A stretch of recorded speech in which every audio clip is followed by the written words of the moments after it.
All right, let's get going. Awkward Mancher says, I'm not a botanist, but I like biology enough to learn a bunch of random stuff. And kauri is the only coniferous I know from New Zealand. There was also a pink pine, I think.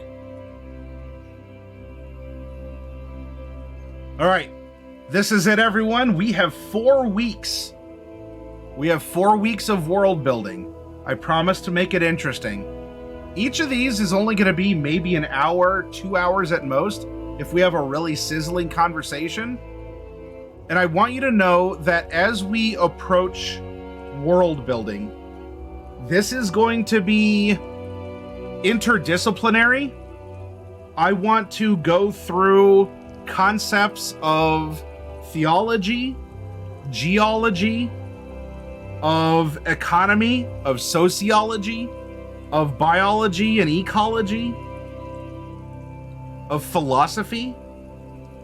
So I want to draw on many different disciplines, and we don't need to be experts in them, just enough to be dangerous, enough that we, as the storyteller of whatever's going to happen from this creation process, that we are confident with what we have presented and what we have built together.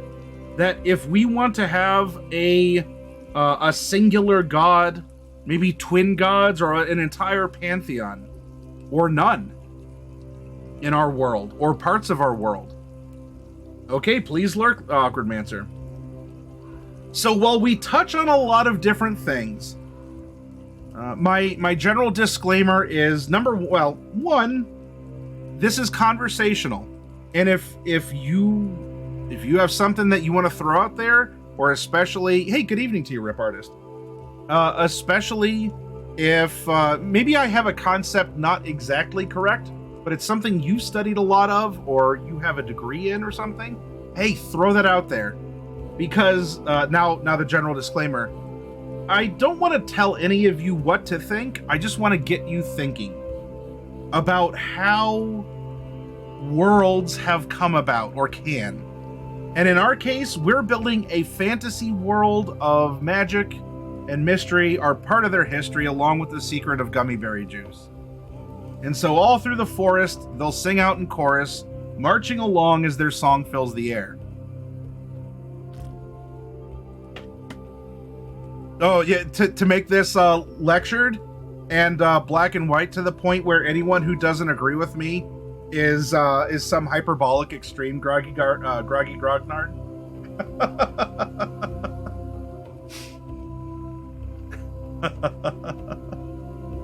Ban them. Yes, well.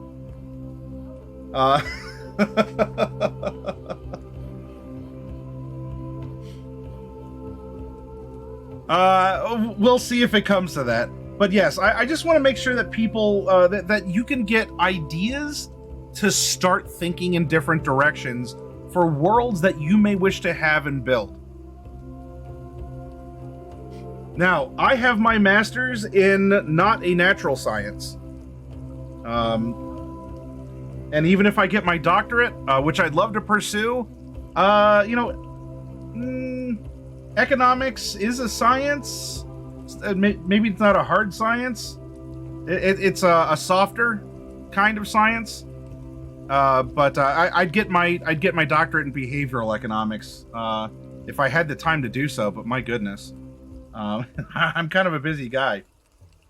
All the same, I know enough about some other things to be dangerous because I've spun around the sun a couple times. I've read a couple books and I've paid some attention. Start with geology. Yep. Well, so even before then, Rianne, because much in Rianne, I can actually speak to you like an artist, because you are one. And by the way, anyone, if you want to commission Rianne, she does great work. Pardon me. We are going to build our world in layers. We're going to have our blank canvas. We're going to have our sketch layer. Then we're going to have maybe our refined line. Then we'll do our inking, and then we'll do our coloring, and then we'll do our shading, or whatever, you know? Now, I don't have nuanced software like that. I have paint. But if I can do this in paint, I sincerely hope that between a word processor and paint, if we can build an amazing world, you can do it with whatever greater resources or education or time availability or whatever that you have available to you.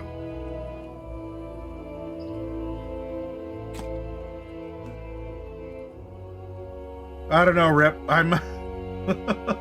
We'd have to go delving into here, but I'd rather have people poke around the gray matter after I don't need to use it anymore.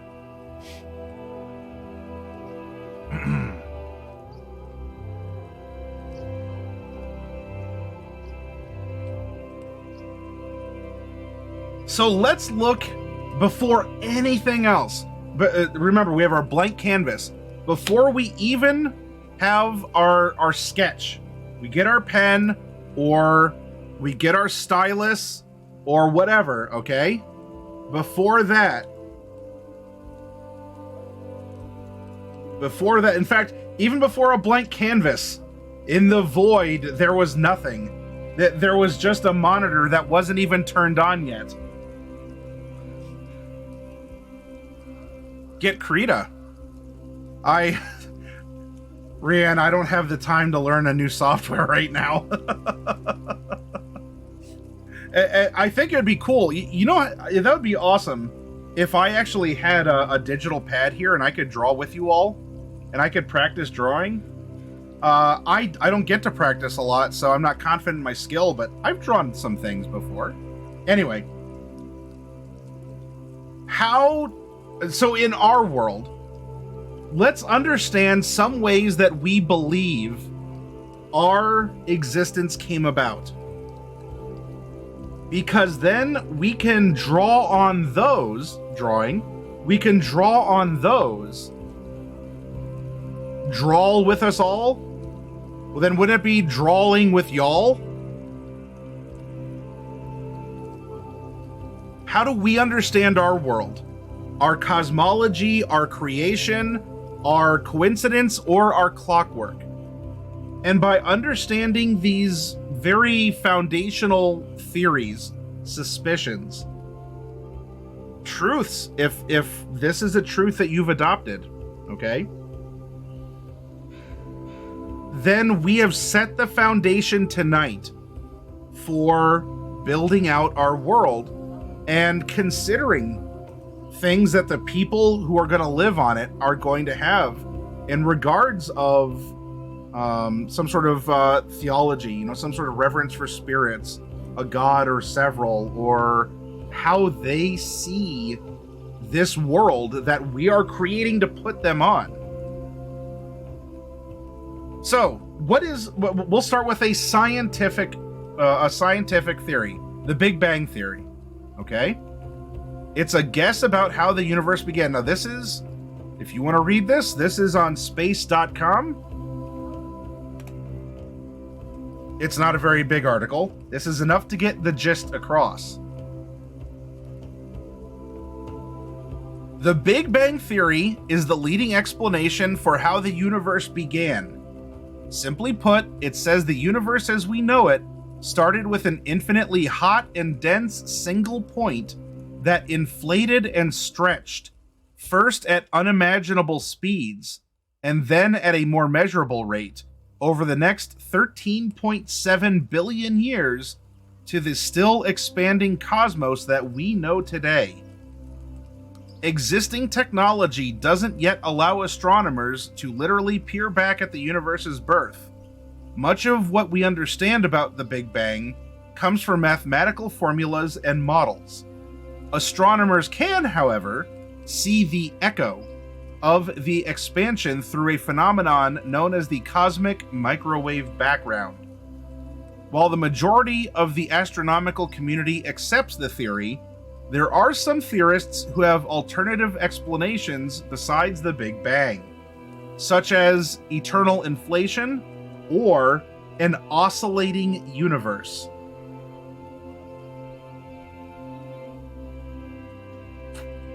Now, Oh, Groggy says, note, lots of things like single point and expanding are kind of figurative to make this article approachable. Yeah, this is trying to explain a lot in a little bit. Now, this is saying it was just that. There was one point that now is just it has just exploded outwards. And we are along for the ride, and things are going as they're going. The quick rundown, the QRD, eternal inflation is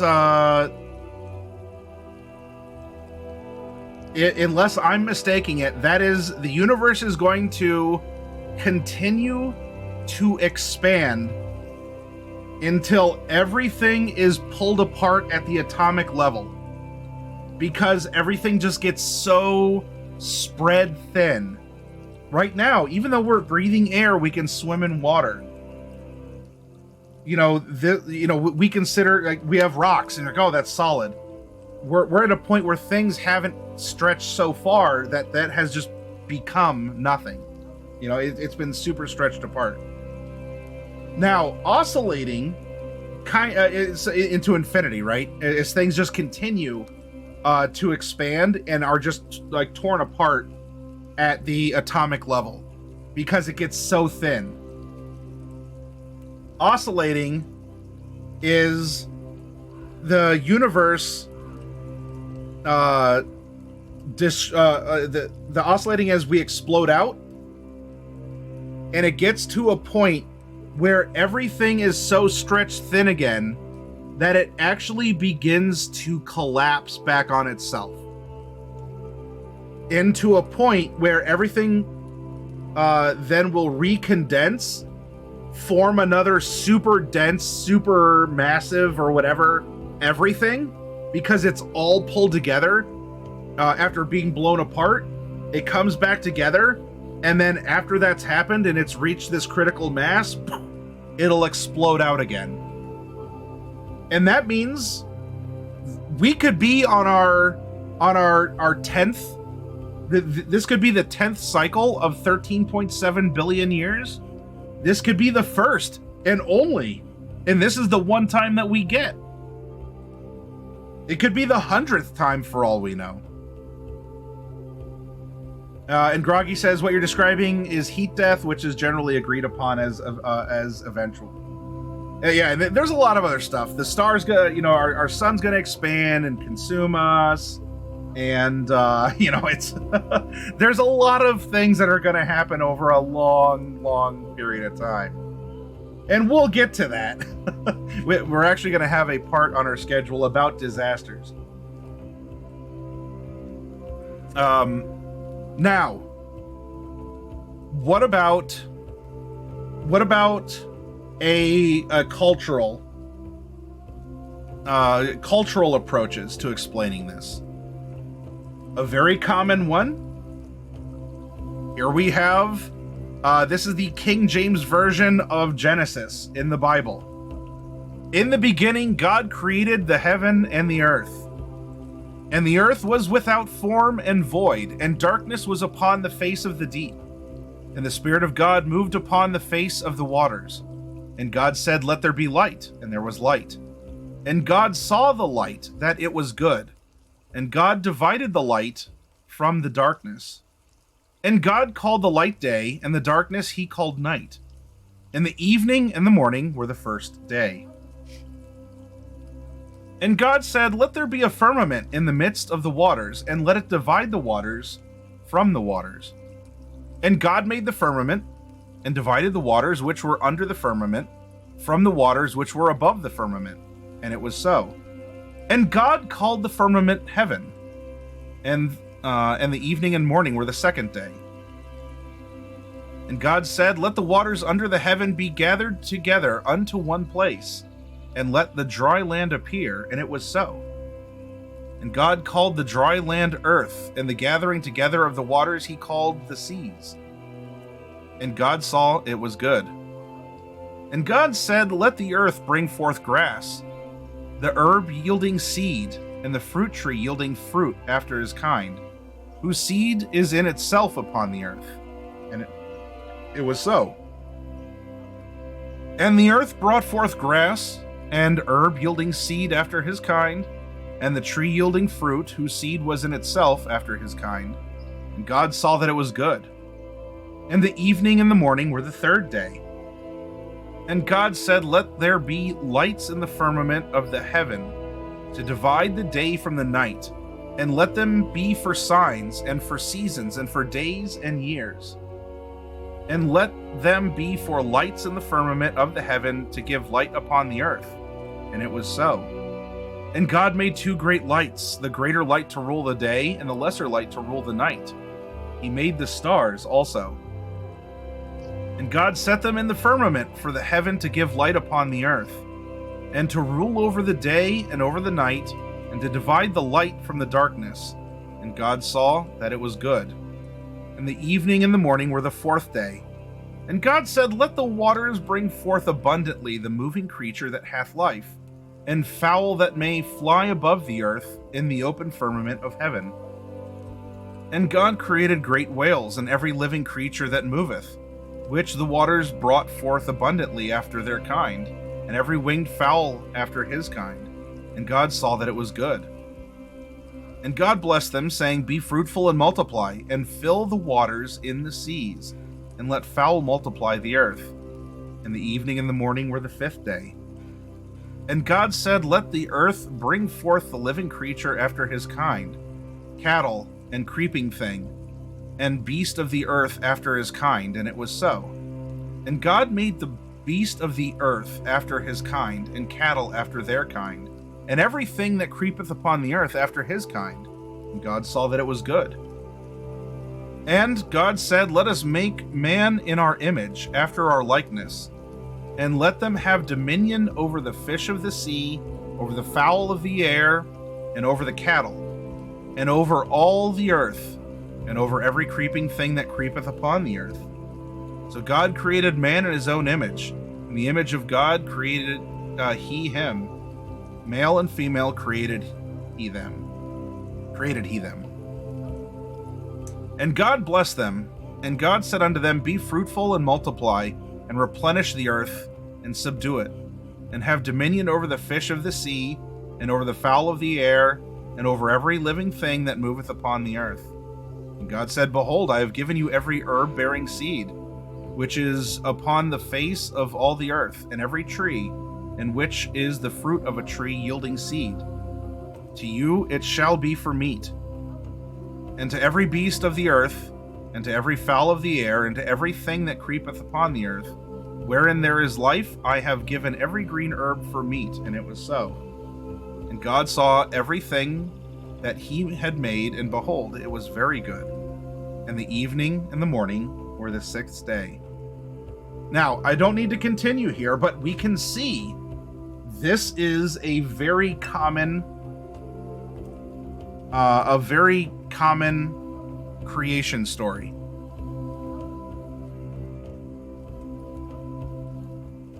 No, but I do have another example, Rianne, just not from that. And I'm gonna get to that in a moment. Groggy says, here's a good word, cosmogony. Any model story theorem about the original of the universe and the solar system. I've heard of cosmology, but not cosmogony. No, so thank you for telling me about that, Groggy. So this is one taken here. With this, we can see the layers of creation. How did things start? What was it like? In what was the order that we had land, sea, creatures, intelligent life, etc. And we're going to explore another take on this as well.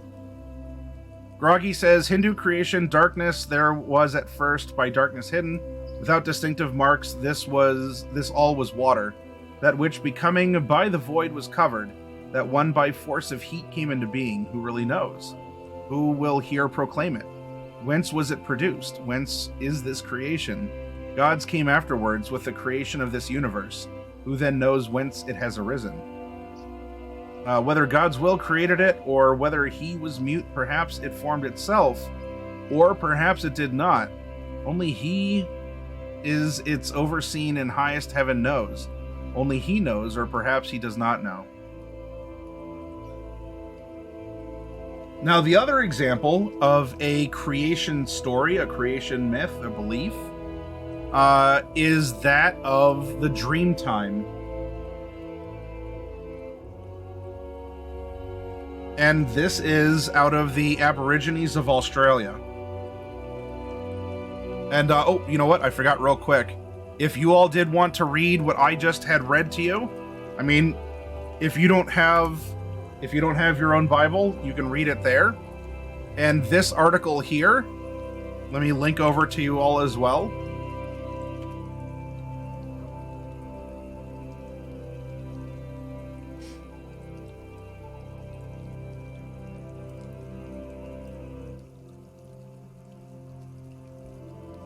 The Aboriginal origin story of let's see. I was practicing pronouncing this earlier. Wangina. Yeah, it's Wangina. Two syllables. Wangina. Now, if it requires the Australian accent, I didn't practice Wangina in the Australian accent, but 2 syllables here. And these are the Wangina. The Aboriginal origin story of Wangina, the creators. In the beginning, there was only darkness and a bare land. There was no life on Earth, no animals, no plants, no trees, and no humans. Wangina, the creators, were cloud and rain spirits who brought the ancestors from within the earth and over the seas, and life began. Some of the ancestors were like men, and others were like animals. In fact, the ancestors were able to change shape and become either man or animal. In some other versions, Wangina was not one god, but many gods, or spirit gods, which are depicted with big black eyes, no mouth, and a halo, certainly not representing human beings. Legends tell how Wangina walked the earth and created everything from rivers and mountains to plants and animals. The bodies of the Wangina rain spirits would be shown covered in dots, which represent rainfall. Their depictions are said to represent climactic elements, such as their eyes representing thunderstorms, while the Wangina themselves are symbols of fertility. The land of the Wangina encompasses about 200,000 square kilometers of land, water, sea, and islands in the Kimberley region of northwestern Australia. Around the area, the different Wangina Wungar tribes have represented the Wangina in ancient red and white ochre rock art. The belief is that when Wangina spirits had created a place, they would die, leaving behind paintings in their image on the walls of caves and entering nearby waterholes. Aboriginal peoples refresh these sacred paintings periodically to ensure a continuation of transference of this traditional practice, making it the oldest continuous sacred painting movement on the planet.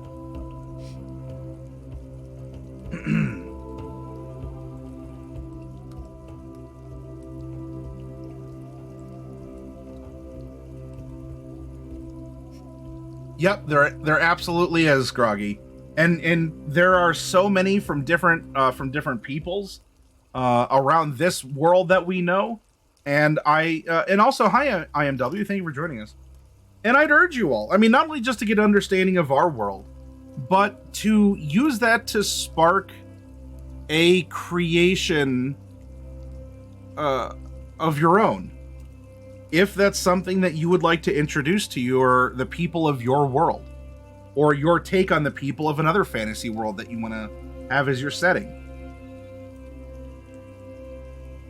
There are similarities, there are commonalities about things starting from nothing.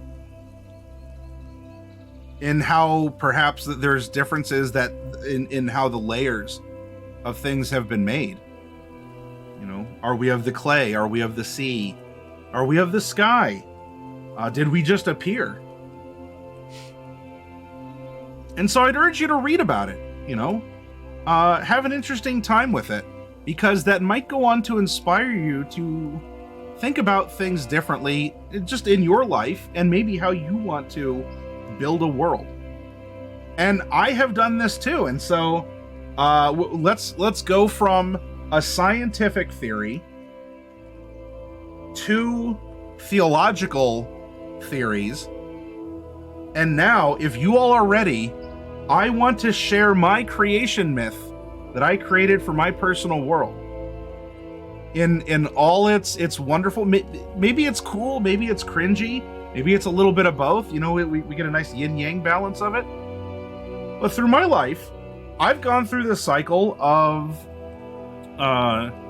being religious. I was raised Episcopal, Catholic light. A lot of people, a lot of you might know that to be. I went through my stage of nope. There's absolutely atheistic.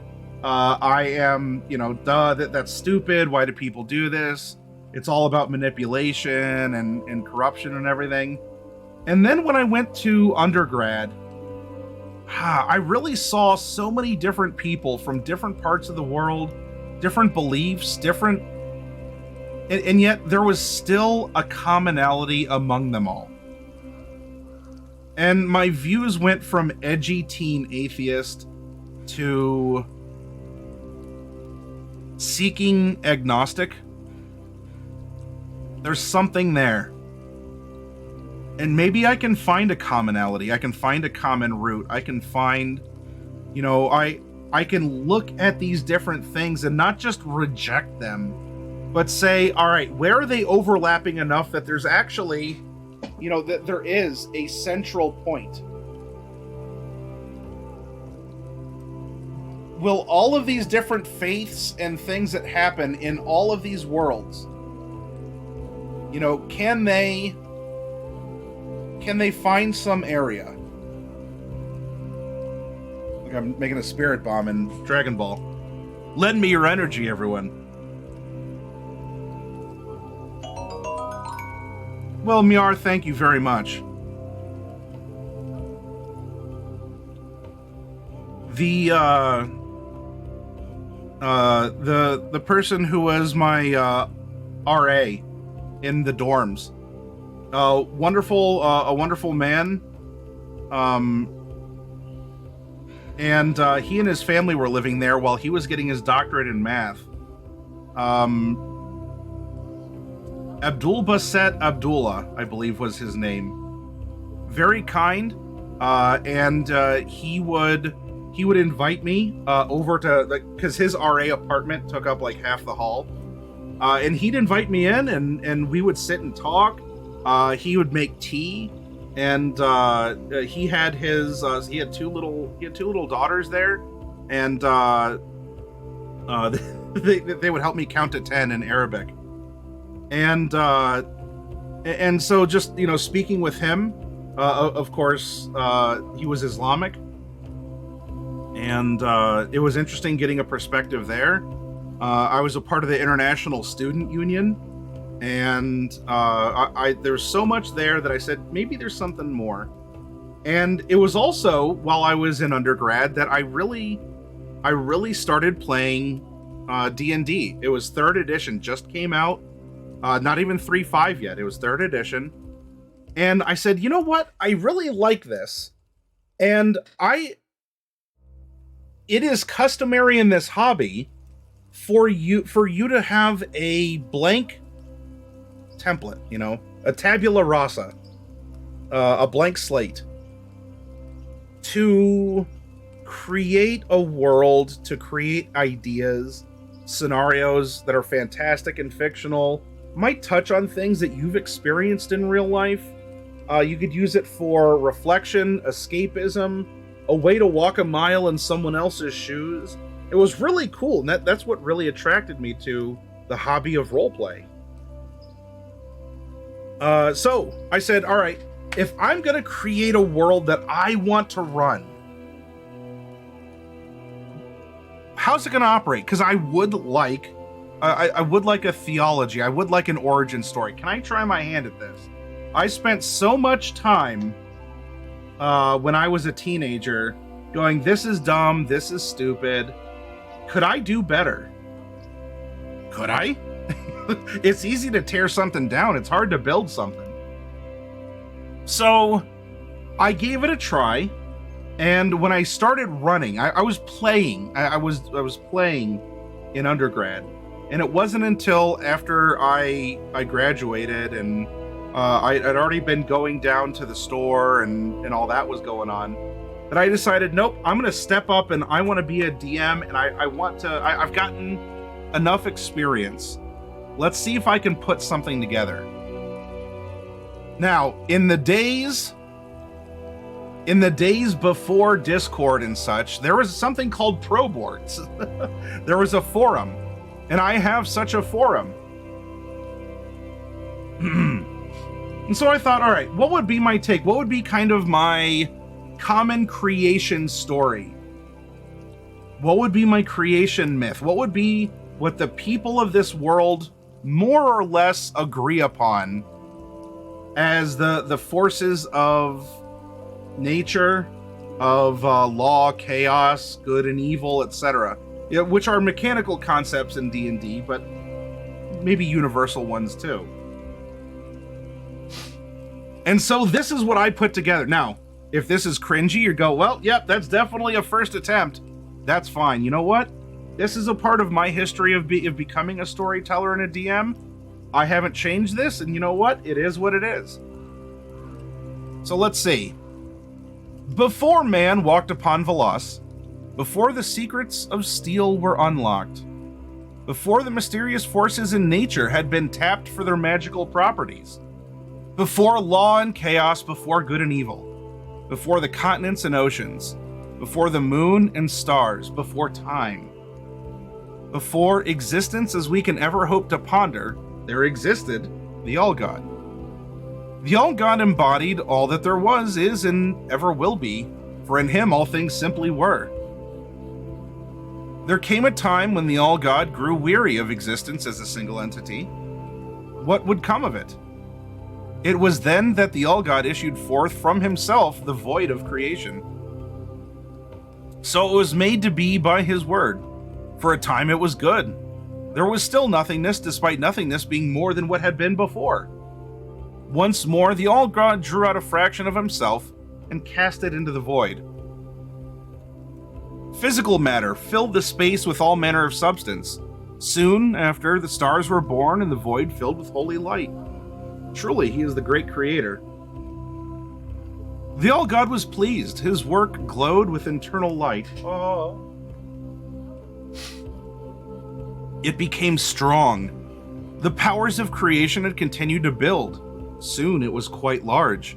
This troubled the All-God, as his work would continue to grow unchecked, and was threatened from within and without by its very own presence. The void contained movement, yet no direction. At this, the All-God pondered. From his wisdom, he generously shared his powers of sustenance, as they were needed to control the rapid growth of creation. Physical gifts of law and chaos, as well as intangible concepts of good and evil, suffused the void, and where they met, neutrality occurred. These conflicts halted the growth of creation and moved across the void as colors do along a bubble's skin. Truly, he is the great sustainer. More time passed and creation was once more threatened. This confused the All-God. Much like the bubble it resembled, it was ready to burst, for the powers of creation had never been ceased, merely contained. Soon it was doubling upon itself and in danger. Not wanting to see his work, that which is of himself, imperiled, the All-God once more gave to the void. From his body he unleashed the powers of destruction. Stars burnt out, planets eroded, and after a time creation had now become a place of destruction. Truly, he is the great destroyer. What was created was sustained, what was sustained was destroyed. What was destroyed was created anew. After such an intimate and complete expenditure, the All-God grew weary. But he so loved the void and its multitude of living forces that, before entering into a slumber, he gave thrice more. They were to be known as the Three Sons, From the All-God was first born Bath the Creator, the Benevolent One. Following him was Gen the Sustainer, the Intermediate One. Finally from him was birthed into the void Ix the Destroyer, the Iniquitous One. Charging all three with their task of continuing what was started by him, the All-God left existence. The three sons traveled creation, admiring all that it had, yet they too wanted something of their own, and not just their father's work to tend after. Like him, they wished to leave a part of themselves throughout the void. Bath brought raw elements into being, painting them among the stars. Gen tended to these new, until such a time as Ix could destroy them, to harvest the new material for further progeneration into creation. When enough of the right elements were brought into being, in the very mists of existence itself, Velos was born from the destruction of countless stars and moons. The three sons marveled in their work and stood around it, vigilant over their own use of autonomous power. This microcosm of the universe proved hard for the three to maintain. Too much laid on their shoulders, yet they were responsible for this, for Velos, and wanted to continue their vigil. Each of the three soon bore offspring of their own, one son and one daughter. Each embraced the two extremes of their father's aspect, law and chaos. Sons represented the lawfulness of creation, its regularities, its machinations, and the underlying principles of justice. Daughters represented the swirling chaos, the irregularities in nature, and the spontaneity of life. From Bath was born his son Opus and daughter Belby. From Gen was born his son Moramarius and daughter Phallusthu. From Ix was born his son Sho and daughter Yaya. Now all nine watched over and carried out each's duties for Velos. Sons stood to the right of their fathers and daughters to the left. A true balance was struck, and for a while it was good. Time passed, and the eyes of the three sons focused not on Velos, but on the stars beyond, yet undiscovered by them. Their purpose was higher, once more, as longings to explore the All-God's work entirely set within them a wanderlust. Thus, each left upon their world a trace of themselves and left out for the void's deeper reaches. Now with their fathers gone, the sons and daughters took up each other's hands in love and company. Opus came to take the hand of Yaya, Moramarius came to take the hand of Belby, and Sho came to take the hand of Phallusthu. Together, each couple went down upon the land to make their own contributions upon existence's focal point, Velos. It was also here that each couple had decided to introduce one element that was yet missing from his work: life. Moramarius and Belby's offspring took the form of the Bonnie dragon kind. These powerful, graceful, and intelligent creatures ran the spectrum of scintillating metals to match their souls, focused on the fostering of life and creation. Similarly, Sho and Phallusthu brought forth upon Velos the Malay dragon kind. Covered in the chromatic hues of a rainbow, it was their job to sow the seeds of destruction and be the harbingers of death unto the lands. It was from the absolute contradiction between Opus and Yaya which fostered the multitude of lesser creatures, including all the men and beasts of Velos. To present their children with gifts of gratitude, each son and daughter left a part of themselves to do with as they saw fit.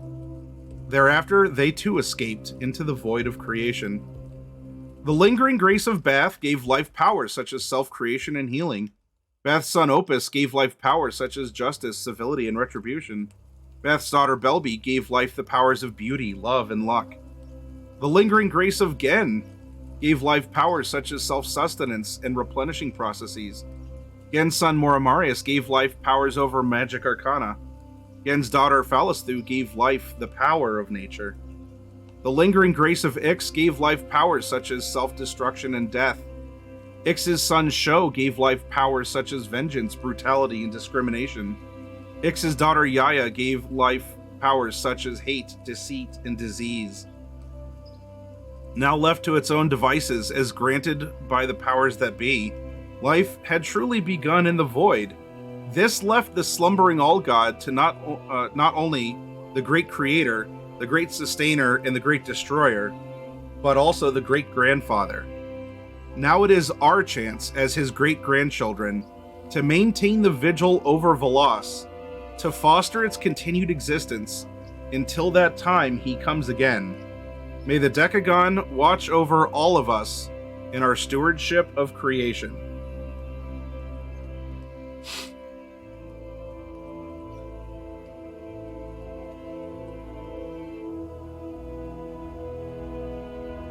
Groggy, I saw you typed above. That is a creation story itself, too.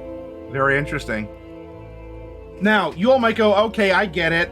That's how you explain the 9 alignments. That's how you explain the dragons. You know, okay, you kind of contrived this creation story into the mechanics of D&D, and in a sense, that's true. I accepted what I was generally reading, and I said, how can I approach this concept with ideas that drew upon other things that I had come to imagine, wonder about, or learn by reading or life experience. And hopefully you enjoyed my creation story here, as this is a manifestation of what we had just talked about. It is a manifestation of how can we upon the world explain what we see around us. Us, stars and the moon, the very earth. How can we explain the creatures that we see? And what do they do? Why do we have fish and also giraffes? That's dumb. Is it though? And through this weird back and forth between science and nature, or science and belief, logic and belief, we've come to discover a lot, and we've come to be able to examine the very foundation of what all of this is. Why is it? How did it come to be? Now, are you exploring these sorts of things as a dungeon master, as a storyteller, as a game master? Maybe not all the time, because sometimes your adventure needs to start in a tavern, and we just presume that everything is there and has been there and has gotten there because it needs to be there. But if you do have an idea, if you are world building, these are things to think about. And here, let's see, this was created June 11th, 2008. Pardon. If I were to rewrite this, would I rewrite it? Oh, absolutely. I think there's a lot that I can add for nuance. There's a lot that I can add to do more to explain the dualities that I wove into this piece. Hi, Tio. Thanks for stopping by. But for it being what it is, a document this old now, am I still proud of this? Of course. I stepped up and I took a lot of time to write this up, putting ideas out there and trying to set a cultural pillar around which I would explore topics of the world of Veloz through the campaigns that I would run through it. And there were many. I've been doing this for a while, as that date would suggest. Which even goes into the Draconic Rift, which is its own kind of origin story. It's kind of the after, which it brought us from just pure theology into the explanation of how we as intelligent beings came to be. Similar to the belief that the story of Cain and Abel is an allegory of domestication of animals, of agriculture taking over the lifestyle of hunter-gatherers.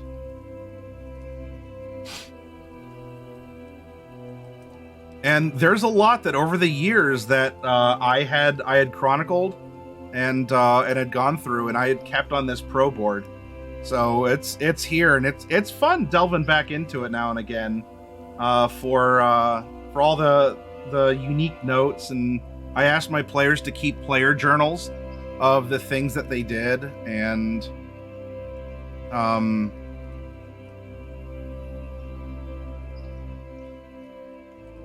there's a lot of, I guess, I don't expect this to mean anything to you all, but to me, this board is this board is very meaningful, and this is a snapshot, many snapshots, a photo album of early me as a storyteller. Oh man, what is this? What is this? Oh my goodness. Anyway.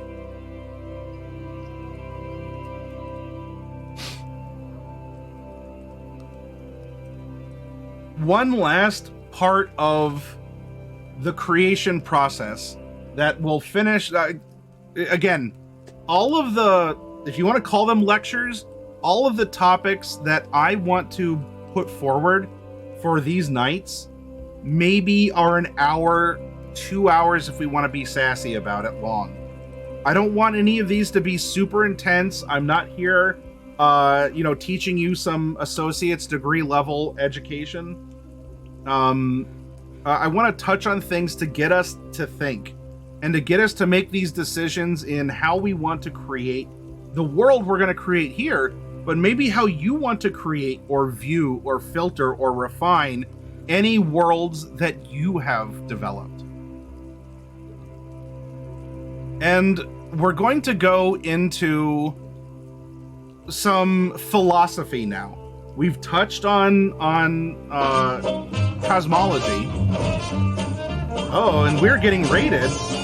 Let's jam out a bit.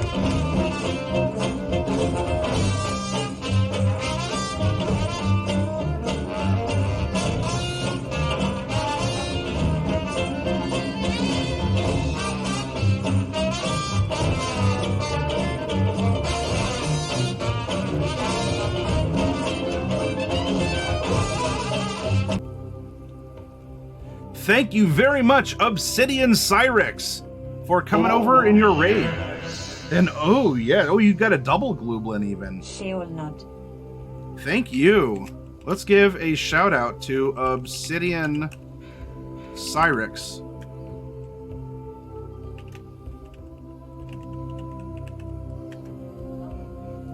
There we go. Thank you very much, my friend, for coming over, and I hope you were having fun with Mech Warrior.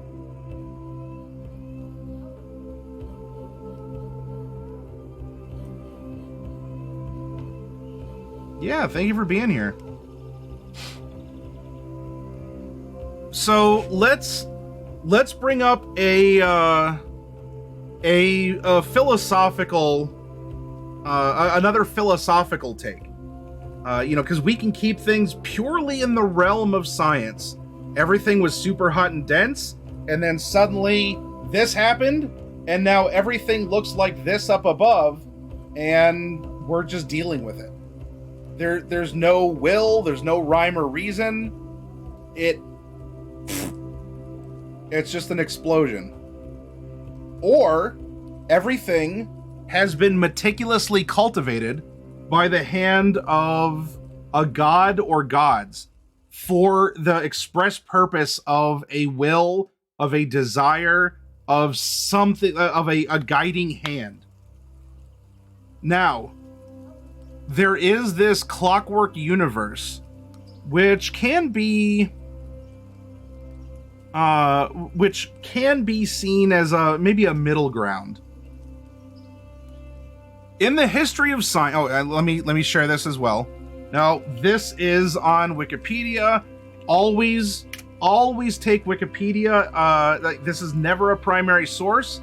If you put Wikipedia in any of your bibliographies, shame on you, and your teacher should mark points off of your report. Okay? Now, that said, yes, I do have Wikipedia here. I was already running late, and I needed the first article that I had that that was making sense to my concept of it. Anyway, let's move on. So, in the history of science, the Clockwork universe compares the universe to a mechanical clock.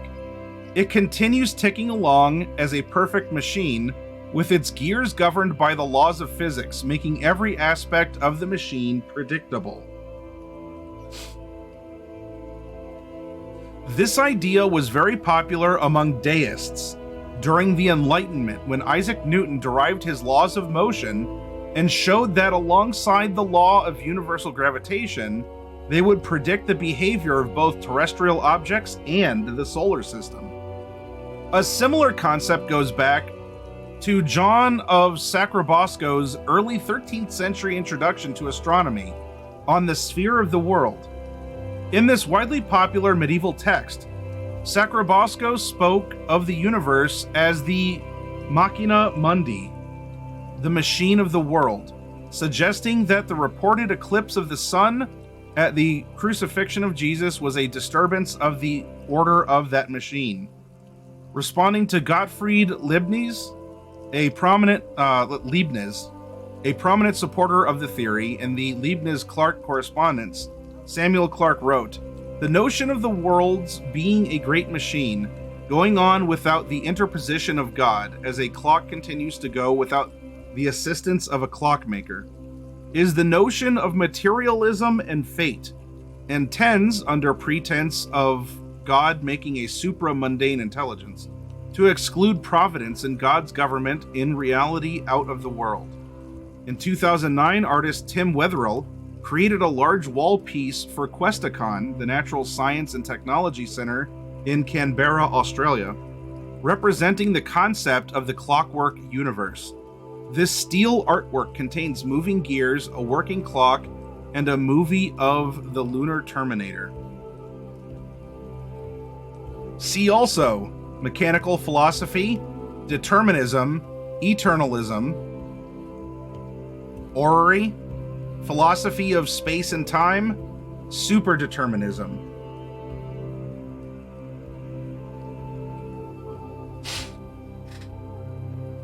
In the gist, there is a God who created, but the creation persists without the God's need to interfere. Everything works as it needs to without the creator God needing to be present at all times. So it's a little bit of a blend of the cold hand of science and the benevolent, warm hand of a loving God. Pardon. And this might be a philosophy that you want for your world, where there was a god or gods, and they made the machine to work, and then that's it. That it's hanging up in their living room and they're doing other stuff.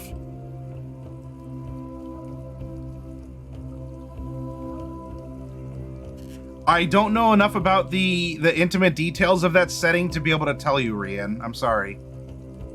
And Tio, who winds the clock is a good question.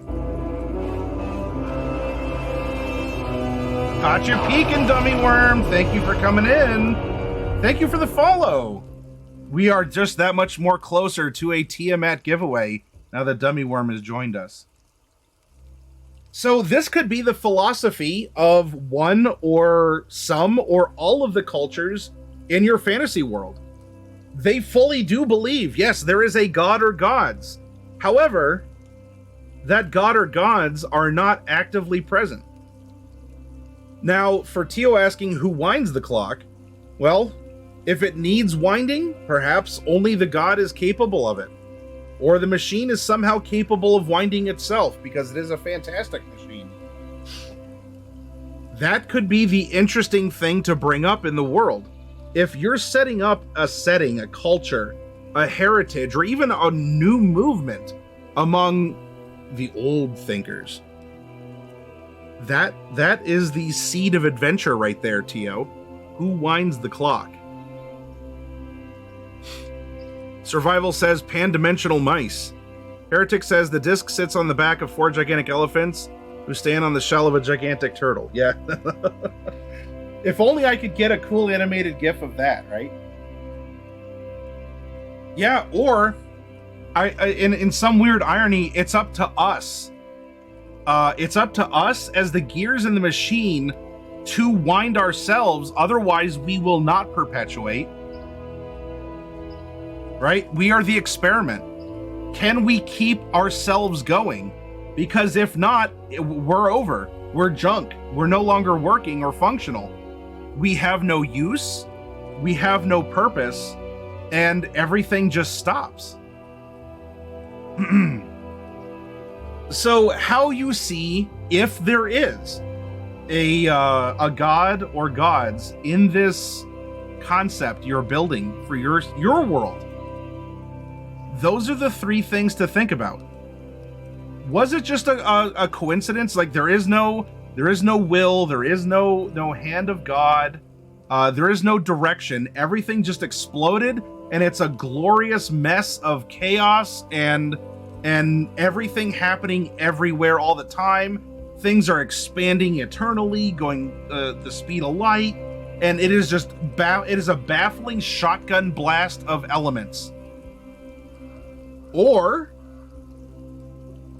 is there a direct guiding god or gods that their hand is on your shoulder every day to compel, to reassure, to be taken in a... Well, the Clockwork is more of an argument for fatalism, where fate, like that's it. Fate is fate.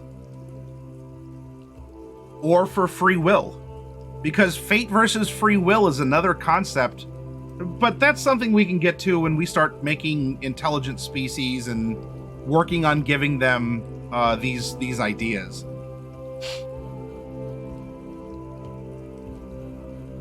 Skill check, hello. I came in at the wrong time. I'm saying stuff that your father says. Well, I'm hopefully I'm not giving you bad memories, skill check, or anything.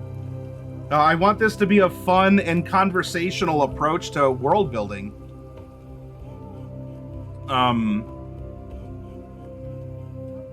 And so think about this. For this world, for the cosmos that you wish to create, whether it is one universe or you want to have a multiverse, I prefer no multiverses personally. I also prefer no time travel, but we've covered that before. What is the story? And now here's where you get to have a lot of fun as the DM, because you know exactly how this world came into being. And then you get to contradict yourself. Because let's just say that you wanted to shotgun blast reality with elements and see what happens, and that's the ultimate truth of the universe. Then you get to sit back and actually write up theistic teachings about how the people of this world think that they know how you know it works, but they have it completely wrong, and maybe for good reasons or maybe for nefarious reasons, but that's the beauty. Or again, you can split the difference and say, yep, there is a greater being. It set everything up, winds the clock, steps away, and just watches the cuckoos go to work. And admires it for what it is, and when its time is up, might rewind it, or just might break it back down and build something else out of the Legos, out of the Minecraft blocks. You know, it's funny I say those things.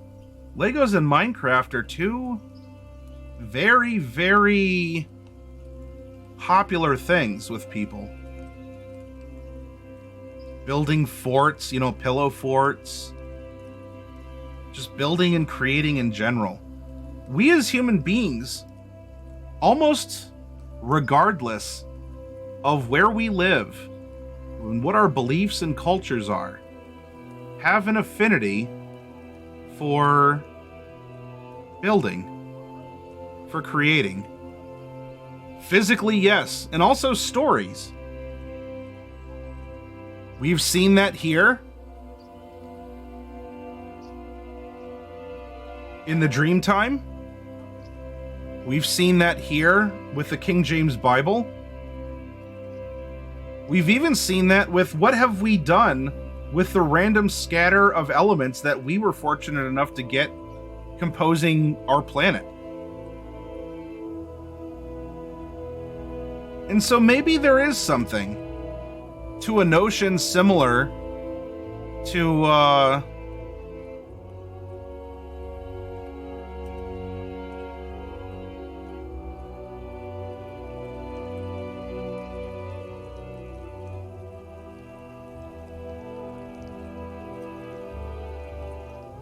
God said, "Let us make man in our image, after our likeness." A creator making a creation that creates.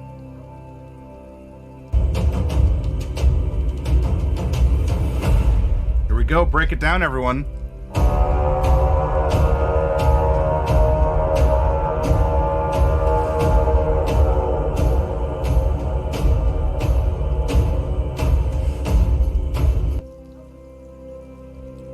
And welcome to you, Naziro. Let's give you a shout out.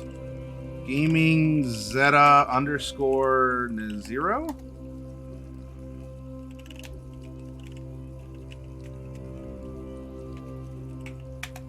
There we go. How's your D&D game, my friend?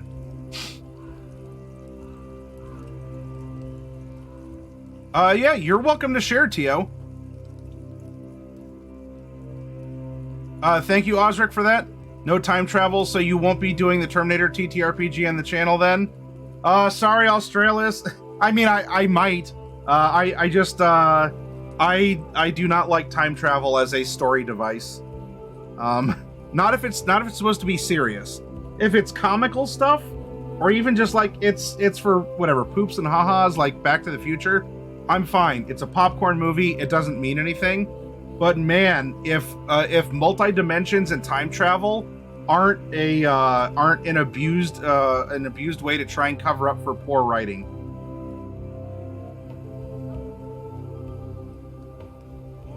So there is something, and in fact, the entire workshop that we're doing is a bunch of creative people talking about creating a world out of nothing. We don't know what we're going to end up with. What's going to happen? Where's our world right now? Where is it over here? I bet it's right here. Nope. Wait, it's a little closer to the center of the galaxy? It's right here?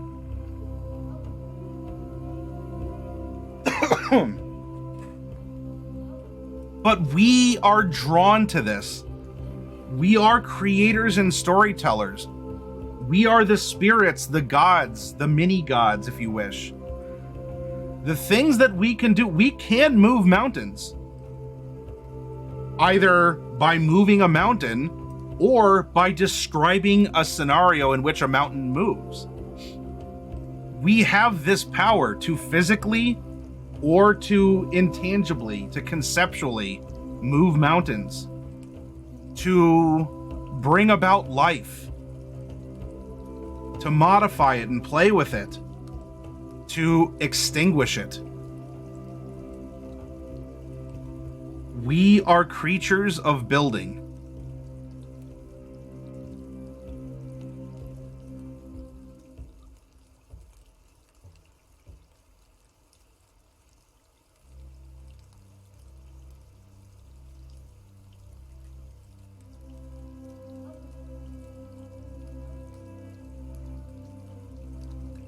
A big ball of wibbly wobbly timey wimey stuff.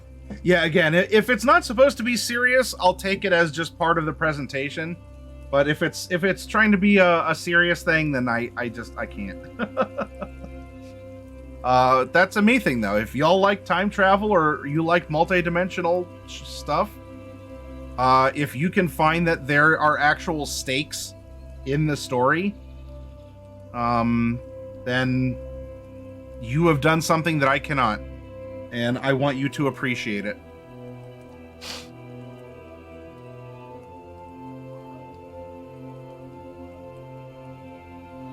So hopefully these considerations, again, is it creation? Is it coincidence? Is it clockwork? This is something that I want you to consider. And now, this is coming from the point of view of a conscious creature on the world we're creating. But right now, we are very far from an actual realized creature. We don't even have a void. But I'll tell you what, if you want, we can create a void. All right, everyone? There we go. We've done it. We have brought something from nothing, because that is actually something. Nothing is something in a weird way.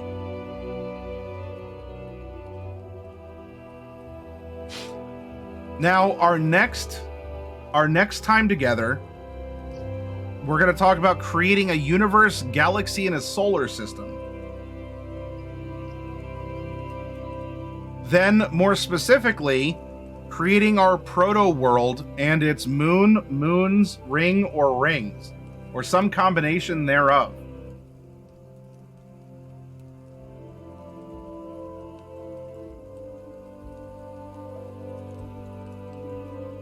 I haven't read Homestuck. I mean, I know the memes about it, and so I can get the reference, like, oh, call me cringe about it. I can't because I've not read it myself, but Sir Fluffy Buns, if you like what happens in Homestuck, you have been entertained and you are a better, more jovial and balanced person for it. So, for tonight, as much creation that we can do, well, thank you, Valandar.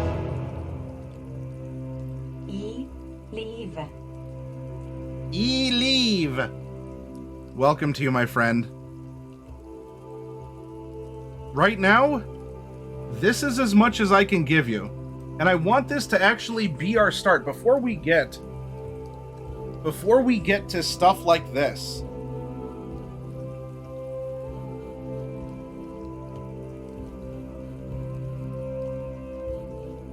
We gotta have this. We gotta have our starting area of our sketch, of our screen. As creators, whether or not our hand is active in the world which we're creating, we are a clockmaker, deity, or we are a personification of the elemental shotgun blast into the void. These are each roles that we still get to play, and we still need to have something here that we are going to shoot. That we are going to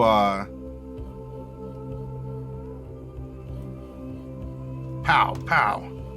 Pow, pow, pow, pow. You see, this wouldn't have existed without the black. We needed to get that black on there first, right? Wow, wow, wow. This is 102 level stuff that we're actually viewing. Pardon.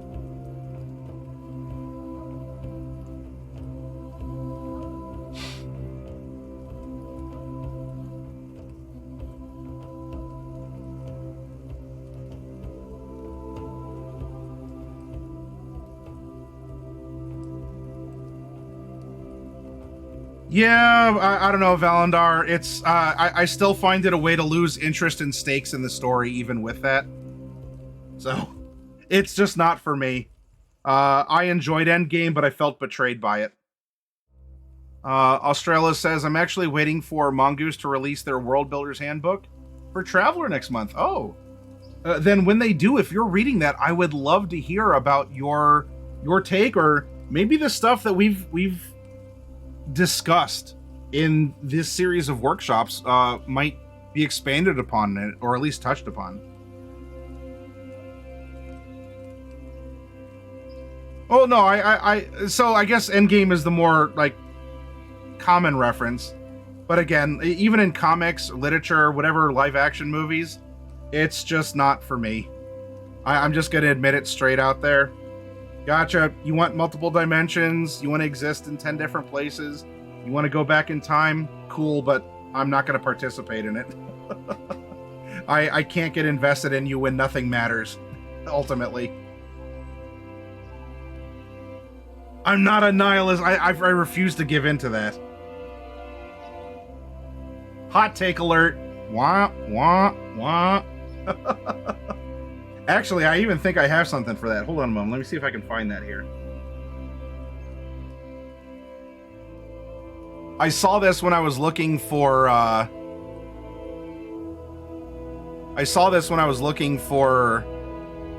some background stuff for the channel here.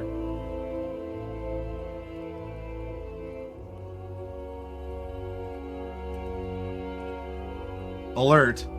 Hot take detected. Alert. Hot take detected.